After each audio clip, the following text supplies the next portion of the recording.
Hi everyone, it's Darlene. Welcome to this week's card. I used my Inktense pencils on this Secret Garden stamp set by Stampin' Up, which is part of the spring catalog. The first thing I'm going to do is stamp my flower in Memento ink on Nina Solar White cardstock. And then I'm going to take 4 different colored pencils and I'm going to color this flower. So I started with a fuchsia and I'm just doing the inside of the petal and the bottom of the petal.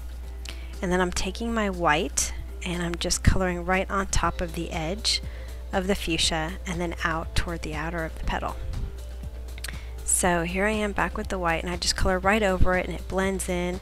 If you get some fuchsia on your white pencil, you can always just kind of color on just a scratch sheet to get it off, but it comes off really easily. These pencils are really vibrant in color and they're also very easy to apply and they blend very well. They also function as watercolor too, which is kind of cool.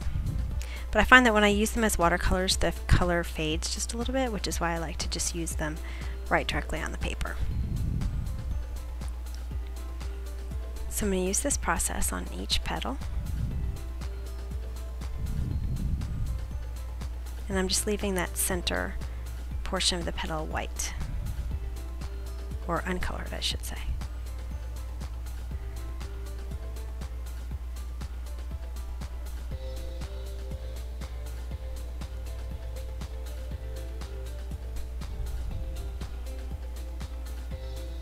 Alright, now I'm taking a red color and I just wanted it to just pop a little bit more in the middle, and so I'm just coloring the very inner portion of the petal and then up the center just a little bit with this red colored pencil.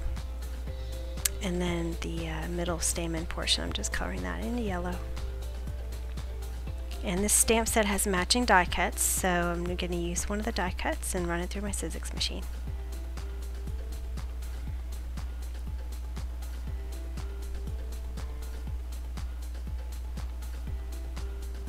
Alright, the next thing I'm going to do is take my new Hero Arts gray ink. I can't remember the name of it now. I think it's Cool Granite.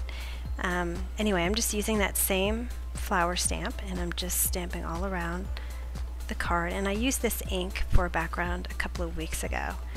I just love the subtle look of it.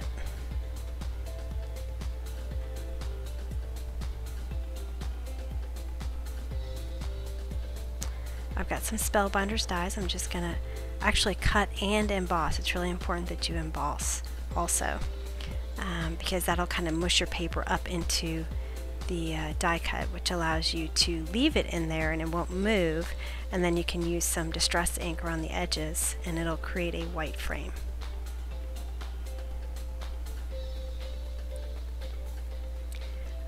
This stamp comes from another Stampin' Up set. I think it's called Creative Elements. I'm just using some Versamark ink and some white embossing powder. I'm going to heat that to set it, and then I'm going to take an oval punch. I'm going to punch that out, and then I've got this new punch from the Celebration catalog, which I got free for spending $50 and stuff.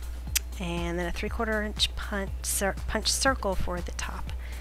This is my big oval punch, and this is how I'm creating my stem for the flower. I just cut it twice, or punched it twice, and then I've got a Copic marker that I'm just using for a little shading. And then I'm using my 3/4 inch circle again to cut a little leaf out. And then again shade it with some Copic marker. I'm going to adhere my vase with some dimensionals. And I'm going to use my Stamp-A-Majig and this fabulous phrases set, which has a bunch of different words that you can put together. And I'm going to stamp that in the corner. I'm going to use my 2-way glue pen to adhere my stem, and then also my leaf.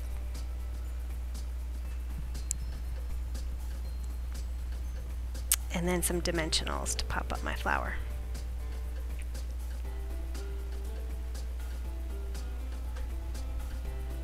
Alright, so I decided to add some ribbon, and I'm going to mark the center of the card, and I'm going to use a scissor to cut a little slit in there, just big enough to fit my ribbon.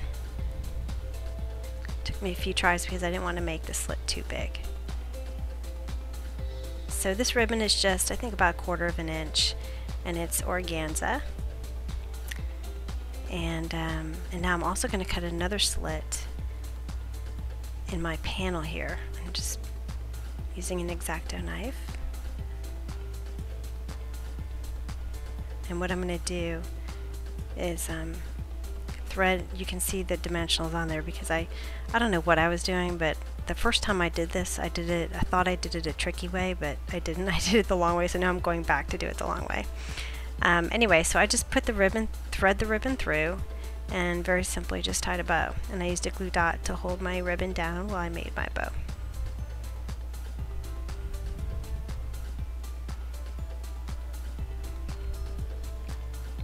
And I trim the ends, and that's it. Hope you enjoyed it, and thanks for watching. See you next week.